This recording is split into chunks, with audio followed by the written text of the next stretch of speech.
Assalamualaikum warahmatullahi wabarakatuh. Halo teman-teman travelers, balik lagi nih ke channel Dea de Gacha. Di video kali ini seperti biasanya pastinya kita akan jelajah lagi nih. Tapi kali ini agak berbeda dari video biasanya karena aku bakal rangkum perjalananku ke Jogja selama 3 hari 2 malam. So jangan di skip ya karena bakal banyak banget info menarik buat teman-teman semua yang mau jalan-jalan ke Jogja juga. Dan langsung aja yuk kita cus ke videonya.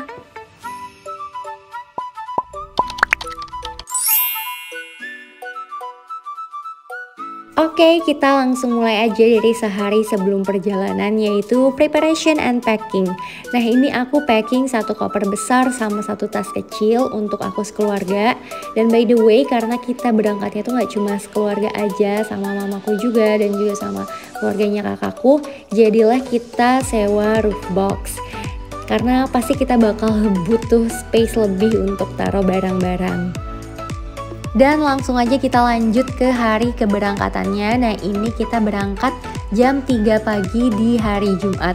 Yap, bener banget, jam 3 pagi buta, jadi masih gelap gulita kayak gini. Terus kita berhenti di rest area buat sholat itu sekitar jam 5-an. Kita langsung lanjut lagi, seger banget nih ngelihat sunrise pagi-pagi gini. Dan kita berhenti lagi pagi-pagi itu sekitar jam 8-an buat makan, terus ngopi, ngeteh, ke toilet dan lain sebagainya di rest area. Dan untuk selanjutnya juga fleksibel aja ya teman-teman, kalau sekiranya butuh istirahat, teman-teman bisa cari rest area terdekat. Nah perkiraan perjalanan tuh sekitar 8 jaman, yang berarti kita bisa sampai sekitar jam 11-an kalau misalnya nggak berhenti. Nah tapi kita tuh nggak langsung bener-bener ke Jogjanya, jadi kita mampir dulu di Solo untuk sholat Jumat di Masjid Raya Syekh Zayed Solo. Dan alhamdulillah sampai di Masjid Syekh Zayed Solo ini tuh pas banget di jam 11.40-an. Jadi para laki-lakinya nih bisa sholat Jumat dulu walaupun lagi di perjalanan. Dan ini tuh kita datang pas masjid tuh lagi rame-ramenya. Ini aku mau sholat zuhur di dalam masjid. Dan Masya Allah masjidnya tuh cantik banget. Vibes-nya tuh kayak lagi ibadah di negara lain ya gak sih? Karena emang Masjid Syekh Zayed ini merupakan masjid hibah dari pemerintah Uni Emirat Arab untuk Indonesia. Jadi masjid ini tuh ternyata merupakan replika dari Masjid Syekh Zayed yang ada di Uni Emirat Arab. Masya Allah, tabarakallah ya, megah banget. Nah sedikit info buat teman-teman yang mau wisata religi kesini itu datangnya di waktu-waktu sholat ya. Jadi bagian dalam masjidnya tuh hanya dibuka di waktu-waktu sholat aja. Sebenarnya aku agak kecewa sedikit karena nggak bisa masuk ke area dalam masjidnya. Karena kebetulan kan sekarang hari Jumat, jadi hanya untuk sholat Jumat aja. Dan selebihnya bisa ibadah di area luarnya. Oke, kita lanjut lagi perjalanan menuju ke Jogja yang penuh kenangan ini. Dan alhamdulillah ini sebenarnya udah sampai Jogja dan ini kita mampir dulu ke Prambanan. Ini kita nyampe sekitar jam 4-an, jadi udah agak sore ya, dan kesorean juga kalau masuk ke Prambanan. Jadi kita skip masuk ke Prambanannya karena emang udah capek juga, mau istirahat karena ini hari pertama kita di Jogja. Terus juga anak-anak udah pengen berenang di hotel, jadilah kita cuma foto-foto aja di depan tulisan Prambanan ini. Lumayan lah daripada nggak masuk sama sekali ya. Dan ini tuh kayak kita tuh bener-bener sebentar banget, jadi cuma numpang lewat aja, dan ini cuma bayar parkir aja sebesar Rp15.000. Dan bener aja kita tuh sampai hotel udah kayak jam 5-an lewat. Untungnya masih agak sore-sore juga ya, jadi anak-anak tuh masih bisa berenang di hotel. Karena besoknya tuh kita mau langsung lanjut trip ke destinasi selanjutnya.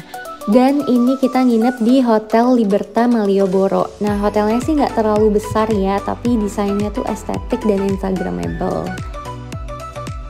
Next, setelah istirahat sebentar, unpack koper sama tas, terus juga mandi, makan malam, sekitar jam 8-an tuh kita berangkat ke Malioboro. Kayaknya nggak afdol deh rasanya kalau nggak naik beca keliling-keliling Jogja. Nah ini udah jarang banget gak sih becak kayak gini, apalagi di tempat tuku tinggal tuh udah gak ada sama sekali. Dan sekarang pun becanya udah nggak digoes lagi ya, alias caktor gitu. Jadi beca motor, jadi nggak terlalu capek dan meringankan beban drivernya juga. By the way, kalau teman-teman naik caktor gini bisa ditemenin belanja loh sama drivernya. Maksudnya bukan ditemenin beneran sih, tapi lebih ke ditungguin belanja. Jadi nggak cuma diturunin aja di lokasi belanja. Misalnya kayak teman-teman mau beli oleh-oleh khas Jogja ataupun souvenir-souvenir gitu, nanti bakal dianterin ke toko-toko ataupun UMKM yang ada di sana. Nah tapi biasanya tuh harganya sedikit lebih pricey ya dibandingin di pasar ataupun di Malioboro, karena emang menurutku kualitasnya tuh lebih bagus. Jadi kalau teman-teman mau cari produk-produk yang lebih bagus dan awet, bisa minta antar si Pade ya. Dan karena emang aku tuh nggak niat untuk belanja-belanja banget, jadi langsung aja kita minta diantar ke Malioboro. Nah Malioboro ini tuh udah jadi destinasi belanja yang sangat populer ya. Jadi kalau teman-teman mau belanja di sini tuh udah surga banget, karena apa aja tuh ada dan harganya juga lebih variatif, dari yang murah sampai yang mahal pun ada. Dan selain jadi destinasi belanja, di Malioboro juga ada banyak hiburan-hiburan lainnya, kayak ada rumah hantu, terus juga ada bioskop virtual reality kayak gini. Teman-teman juga bisa sewa sepeda listrik, skuter, hoverboard, terus ada juga beca, delman, dan lain sebagainya. Jadi kayak all in, semuanya tuh ada dan lengkap banget. Malioboro tuh emang udah ikonik banget sih, jadi pusat hiburan dan juga pusat belanja di Yogyakarta. Good morning everyone. Alhamdulillah pagi hari ini juga cerah banget, dan ini suasana pagi hari di hotelnya ya. Nah semalam tuh kita main di Malioboro tuh sekitar sampai jam 11-an kayaknya deh, karena banyak banget yang bisa dilakuin, terus juga banyak yang bisa dibeli di Malioboro, dan sama sekali nggak bosen. Kalau anak-anak nggak kecapean pasti kita masih main di Malioboro, dan jam segitu tuh masih rame banget. Oh iya, by the way, kita booking hotel tuh nggak include sama sarapan di hari ini, karena emang kita mau muter-muter keliling nyobain kuliner-kuliner di Jogja, dan ini kita makan nasi gudeg. Nasi gudegnya juga enak banget loh, dengan harga 10 ribuan aja. Oke, abis check out langsung lanjut lagi kita ke destinasi selanjutnya, yaitu Kaliurang. Kira-kira teman-teman bisa tebak nggak nih kita mau kemana dan ngapain di Kaliurang? Yap, bener banget. Ada yang bener, ada yang salah juga. Jadi kita tuh mau lavatur Merapi di sini. Di sini juga banyak destinasi-destinasi wisata lainnya ya. Nah, aku tuh bener-bener excited banget ikut lavatur ini, karena ini pertama kalinya ikut lavatur. Karena sebelum-sebelumnya tuh kayak cuma pergi sekeluarga aja, jadi kayak kurang seru deh kayaknya kalau nggak rame-rame. Jadi untuk trip kali ini kita sempetin untuk ambil paket lavatur. Dan tadi tuh kita naik jeepnya tuh di base camp jeepnya. Nah untuk wisata lavatur ini pengelola dan ownernya tuh beda-beda, jadi kayak ada banyak agensi gitu, beda-beda base camp, destinasi pilihan dan paketnya. Dan untuk penyedia yang aku pilih ini recommended banget ya, karena selain base campnya tuh nggak terlalu jauh dari pintu masuk, staff sama drivernya juga ramah dan asik, dan paketnya juga cukup terjangkau. Nanti untuk detailnya aku jelasin di video terpisah ya. Dan by the way, aku juga bikin video review-review destinasi yang aku kunjungi di Jogja ini ya secara terpisah. Jadi kalau teman-teman mau tahu lebih lengkap untuk detail harga, terus experience, dan juga lain-lainnya, nanti bisa klik profil aku ya dan pilih videonya. Oh iya, sedikit informasi aku jelasin di sini. Jadi di lavatur ini tuh ada beberapa pilihan paket. Nah ini aku pilih paket yang 450.000 untuk satu mobil jeep. Jadi satu orangnya tuh sekitar 100 ribuan aja, karena satu mobil jeepnya tuh bisa dipakai sekitar 4 orangan. Nah ini tuh untuk 3 tempat wisata, yaitu Museum Sisa Hartaku yang ini, sisa-sisa Merapi, terus juga ada Batu Alien sama Manuver Air. By the way, tadi teman-teman ngeliat gak sih kayak ada tour guide-nya gitu. Nah jadi awalnya tuh aku sempet bingung, karena aku kira tuh kayak di Candi Prambanan atau Borobudur. Jadi kalau mau masuk ke tempat wisatanya tuh harus pakai jasa tour guide lagi. Nah ternyata drivernya tuh udah merangkap jadi tour guide juga, terus juga jadi fotografer. Dan jadi kita bakal dikasih banyak ilmu dan informasi seputar tempat-tempat wisata yang kita kunjungi. Dan jujur stok foto aku tuh banyak banget waktu Lavator ini, karena memang mereka tuh excited banget untuk fotoin kita. Jadi seneng banget deh ikut Lavator ini. Dan ini dia experience yang paling ditunggu-tunggu, yaitu manuver air. Nah ini tuh benar-benar challenging dan adventurous banget sih, karena emang seseru itu. Jadi kita bakal diajak muter-muter ngelilingin air kayak gini. Terus tuh kayak sambil ngelewatin batu-batu dan juga sungai kayak gini. Pokoknya buat teman-teman yang mau jalan-jalan ke Jogja wajib banget ambil paket Lavator kayak gini, karena emang seru banget dan ini worth buying. Next, setelah adventure yang cukup menguras tenaga, waktunya kita isi amunisi lagi nih di Kopi Klotok. Dan walaupun kita datang di jam makan siang, ini aku sampai sekitar jam setengah satuan, tapi alhamdulillah banget antriannya tuh cuma di dalam aja kayak gini, nggak sampai tumpah-tumpah keluar. Dan ini dia area dalam Kopi Klotoknya, bener-bener sederhana banget ya, berasa kayak lagi di rumah nenek di zaman dulu ya nggak sih? Gak cuma tempatnya aja yang sederhana, tapi makanannya juga sederhana banget. Kayak cuma ada sayur-sayuran aja, terus tahu, tempe, telur, sambal, udah itu aja. Sama ada pisang goreng yang populer di Kopi Klotok. Cuma gak tahu kenapa makannya tuh kayak lebih nikmat aja. Makanan kayak gini tuh lebih bikin kenyang di perut ya gak sih, daripada makan makanan yang mahal-mahal. Lanjut lagi ke destinasi selanjutnya, yaitu Pabrik Bapia 25 yang udah dikenal sebagai bapia nomor 1 di Yogyakarta katanya. Nah sebenarnya produsen bapia tuh udah banyak banget inovasi olahan dan produk bapianya juga makin beragam. Tapi tetap aja kalau teman-teman mau nyobain rasa otentik bapia, katanya sih wajib beli yang 25 ini ya. Sebenarnya nggak harus beli di pabriknya, outlet Bapia 25 tuh ada banyak banget, retailernya juga banyak. Cuma kalau beli di pabriknya tuh anget-anget kayak fresh from the oven gitu. Jadi lebih enak tentunya dan lebih tahan lama. Next langsung lanjut aja kita check-in ke Hotel Cokro Style Yogyakarta. Dan ini dia hotelnya. Oke, review singkat aja ya. Aku suka banget sama hotelnya, suka banget karena vibes-nya tuh berasa Jogjanya meskipun hotelnya modern gini. Jadi perpaduan tradisional sama modernnya tuh cakep banget.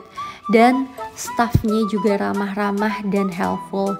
Mereka tuh beneran baik-baik banget pelayanannya.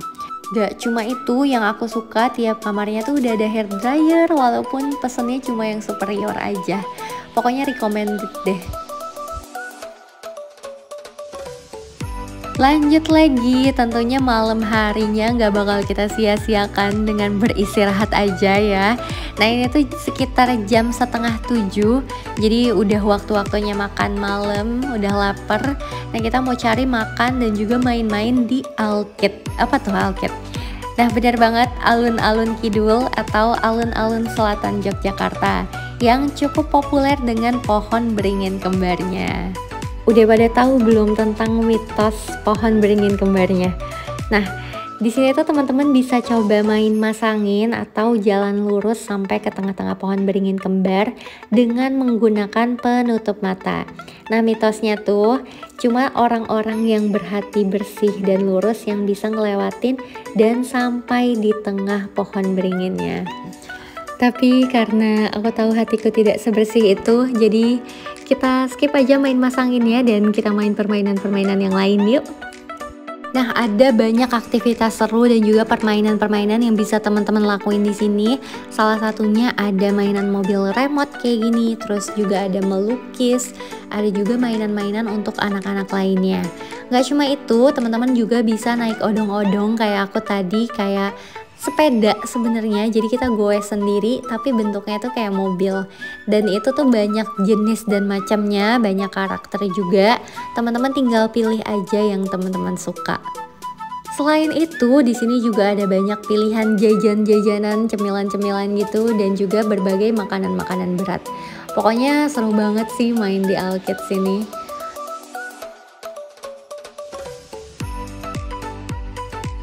Dan selamat pagi, waktunya sarapan dulu. Ini jam 8-an. Nah ini untuk hotel yang kedua aku booking udah include sama sarapannya juga. Jadi biar kita nggak ribet-ribet keluar-keluar lagi. Jujur aku puas banget sama makanan-makanan yang ada di Hotel Cokro Styles Yogyakarta ini. Karena menu makanannya tuh banyak banget dan menu makanannya tuh menu-menu khas Jogja gitu loh. Tapi kalau teman-teman mau pilihan makanan lainnya juga ada, nggak cuma yang ke Jogja-Jogjaan aja, kayak ada bubur sumsum, bubur kacang, bubur biasa juga ada, terus ada bread cornernya, ada egg cornernya juga. Aku nggak expect sebenarnya, nggak expect kalau misalnya bakalan sebanyak ini makanannya, tapi ternyata puas banget nginep di sini. Dan by the way teman-teman, itu tuh sebenarnya hari terakhir kita di Jogja. Bener-bener gak berasa banget ya gak sih, udah 3 hari aja nih di Jogja. Dan ini kita udah habis packing, udah siap-siap mau pulang. Dan sebelumnya kita mampir dulu di Borobudur. Nah ini tuh sekitar jam 11-an. Tapi lagi-lagi kita nggak masuk ke candinya karena emang ini bukan pertama kalinya kita ke Jogja, jadi kita skip aja main-main ke candi. Trip kali ini emang agak beda sih, kita jalan-jalan ke Jogja tapi kita nggak jalan-jalan ke tempat wisata utamanya Jogja loh, kayak candi-candinya yang banyak itu. Tapi kita main lagi mampir lagi nih ke salah satu masjid agung yang ada di Jawa Tengah, yaitu Masjid Agung Jawa Tengah. Nah teman-teman jangan sampai salah ya, Masjid Agung Jawa Tengah ini tuh adanya di Semarang. Jadi ada yang Masjid Raya Semarang sama Masjid Agung Jawa Tengah. Nah ini Masjid Agung Jawa Tengahnya, karena tadi aku sempet nyasar dan salah juga. Dan by the way, Masjid Agung Jawa Tengah ini tuh bukan masjid baru ya. Masjid ini tuh udah dibangun sejak tahun 2002 dan sudah jadi sejak tahun 2006. Jadi umur masjid ini tuh udah sekitar 15 tahunan lebih ya nggak sih? Lagi-lagi karena masjidnya terletak di Jawa, jadi berasa banget tradisionalnya, kental banget Jawanya, dan masjidnya juga bagus banget, Masya Allah. Oke, segitu dulu video jalan-jalan kita kali ini. Sebenarnya sih belum pengen pulang dari Jogja ya nggak sih? By the way teman-teman nyadar nggak sih kalau aku tuh nggak langsung jalan-jalan ke Jogjanya, tapi kita tuh sengaja ngambil ke Solo dulu, terus juga pas pulangnya kita mampir ke Semarang dulu, karena supaya berasa nggak terlalu jauh loh perjalanannya. Dan it works, dan teman-teman juga mungkin kalau misalnya mau jalan-jalan ke tempat-tempat yang jauh bisa sambil kunjungi tempat-tempat wisata yang ada di perjalanannya. So segitu dulu videonya. Kalau teman-teman ada pertanyaan boleh banget langsung komen aja di kolom komentar. Dan makasih banyak udah ikutin keseruan kita di Jogja. Semoga videonya bisa bermanfaat dan sampai jumpa lagi di video jalan-jalan selanjutnya. Dadah semuanya. By the way, jangan lupa di like, comment, dan juga subscribe. Bye everyone.